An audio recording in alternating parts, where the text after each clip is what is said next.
Very good morning, students. Hello, hi. Welcome to Zootech channel. This is Dr. Sangeeta. Today we are going to deal a topic on phylum Coelenterata. We are going to talk about the general characters about this. So this phylum Coelenterata is otherwise called as Cnidaria. All right. Now we'll define what does coelentrates mean. It means that they are the diploblastic metazoans with tissue grade of construction having nematocyst and a single gastrovascular cavity or the coelenteron. This is the definition for phylum Coelenterata. Now coming to the general characters, they are called sting cells, multicellular animals with tissue grade of organization. So they are called as sting cells and they are multicellular animals. Multicellular animals, they will be having many cells and tissue grade of organization. That is, they organized communities of cells that work together to carry out a specific function. They are aquatic, sessile, solitary or colonial forms with radial symmetry. Except for the sea anemones, they have bilateral symmetry. Aquatic, they live in water. Sessile, they are immobile, they cannot move.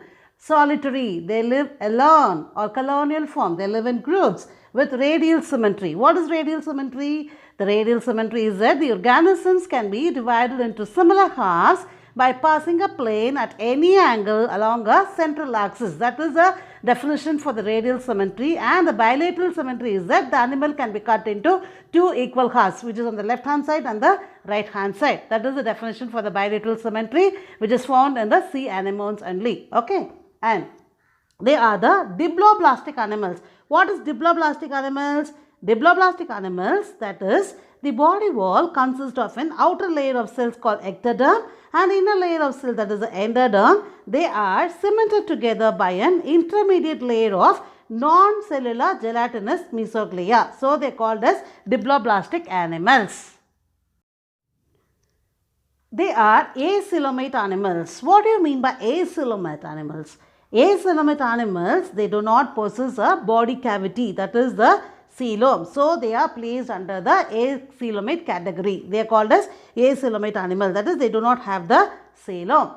The Cnidaria is derived from the cnidoblast with stinging cells or nematocyst on tentacles. So what is this? The name Cnidaria is derived from the cnidoblast with stinging cells or nematocyst on tentacles. What are cnidoblasts? They are the specialized stinging cells. They are present in the coelentrates which help them to protect themselves from any prey. Okay, and nematocyst are what? The nematocyst or the cell organelles, they are found in the specialized cells called as the cnidoblast. So these cnidoblasts, they are used for anchorage, defense and to capture the prey. So these are the first group of animals to exhibit the tissue level of organization.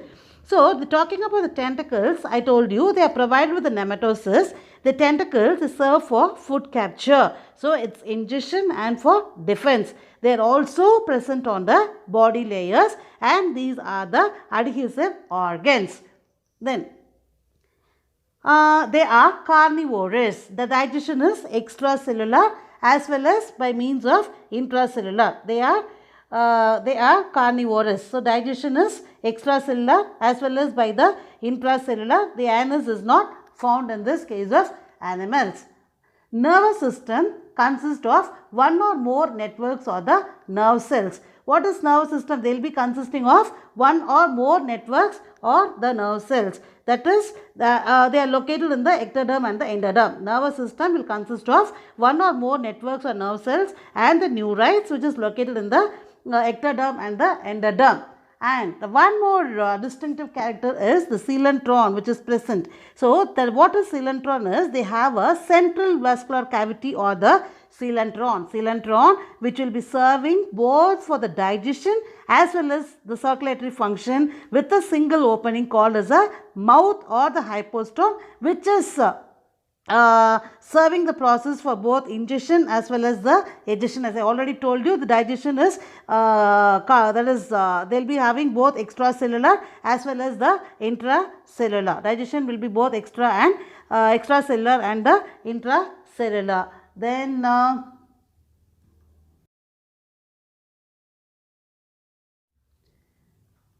the other character is that these cnidarians, they'll have, they're like the corals, they have a skeleton made up of calcium carbonate. Okay, they'll be having a skeleton made up of calcium carbonate.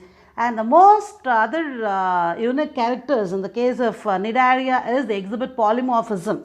They exhibit polymorphism, that is, with few exceptions, that is, the main types of zooids in the polymorphic forms, they are called as a polyp and medusa. So, polyp is sessile and asexual zooids, while as the medusa is free swimming and sexual zooids.